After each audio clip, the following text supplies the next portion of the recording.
Assalamualaikum warahmatullahi wabarakatuh. Perkenalkan, nama saya Harga Bausa Seno, NIM 20311160008, kelas Sosiologi TPA. Di sini saya akan membahas tentang teori-teori perubahan sosial.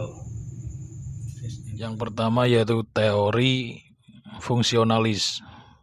Sebagai teori perubahan sosial melihat proses suatu perubahan sosial sebagai hal yang wajar, namun berdampak pada perubahan sistem sosial secara ekstrim. Perubahan sosial di sini dapat membuat sistem sosial mengalami disfungsi. Akhirnya terjadilah kesenjangan budaya. Sebagai contoh, kita bisa melihat saat ini itu pengusahaan hutan, pembabatan hutan yang ada di Kinipan, di mana pengalih fungsian hutan adat sebagai nantinya tambang atau sebuah perkebunan sawit di sana.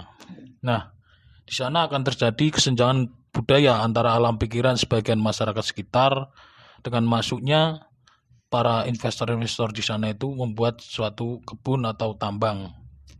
Nah, ini menciptakan situasi yang ada di adat itu tidak lagi kondusif akibat terjadinya pembabatan hutan tersebut. Kemudian yang kedua yaitu teori konflik. Teori konflik sebagai teori perubahan sosial menilai perubahan sosial sebagai efek atau akibat dari konflik antar kelas. Konflik di sini muncul akibat perbedaan kepentingan antara kelas atas dan kelas bawah. Masing-masing kelas memiliki kepentingan yang diorientasikan untuk dirinya sendiri. Hubungan sosial menurut teori ini berisi atas pertentangan-pertentangan yang ada antara seperti situasi saat ini itu, misalnya para investor yang ada itu semakin dipermudah masuk ke kita, namun tenaga pekerja kita justru malah dipotong atau dihilangkan hak-hak payung hukumnya. Nah, di sini akan timbullah suatu konflik yang menjadikan suatu perubahan sosial. Atas konflik itu kemudian akan terus berlangsung sampai perbedaan kelas tersebut dihapuskan. Dan yang selanjutnya yaitu teori evolusi sosial.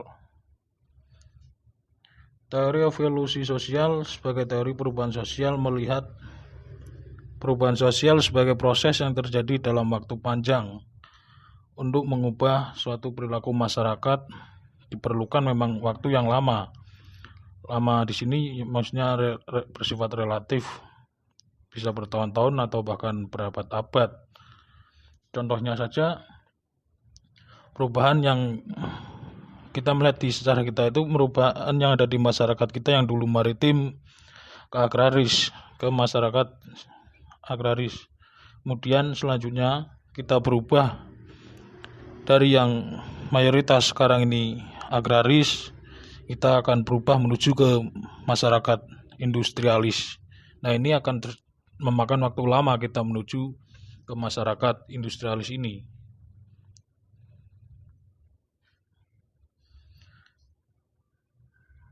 Yang berarti bahwa perubahan sosial di sini terjadi secara perlahan. Kemudian yang selanjutnya yaitu teori siklus. Teori siklus sebagai teori perubahan sosial yang melihat perubahan sosial sebagai hal yang wajar. Peradaban suatu bangsa akan berjaya, kemudian terpuruk, lalu akan berjaya kembali, dan begitu seterusnya. Siklus juga dapat berarti proses yang linear dari kelahiran kita menuju mapan, dan kita menuju juga itu suatu keruntuhan atau kematian. Suatu peradaban baru masyarakat dapat muncul, berproses sampai akhirnya punah. Kemudian seperti peradaban di Yunani kuno misalnya pernah mengalami suatu kejayaan sampai akhirnya punah.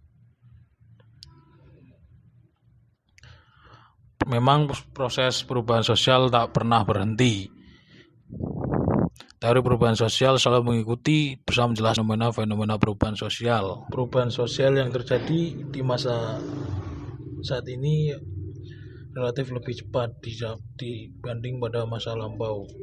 Pada zaman dahulu bertahun-tahun lamanya saat pena dan kertas ditemukan, kemudian orang berkirim pesan lewat surat, kemudian ada penemuan baru pada masanya itu sampai sekarang. Kemudian ditemukan juga seperti layanan SMS, kemudian menurun popularitasnya setelah dipakai semua orang.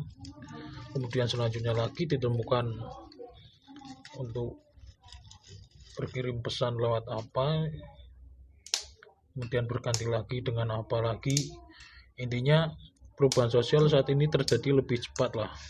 Bisa jadi hari ini teknologi ditemukan, besoknya dipakai semua orang, besoknya lagi tenggelam. Sekian, terima kasih. Wassalamualaikum warahmatullahi wabarakatuh.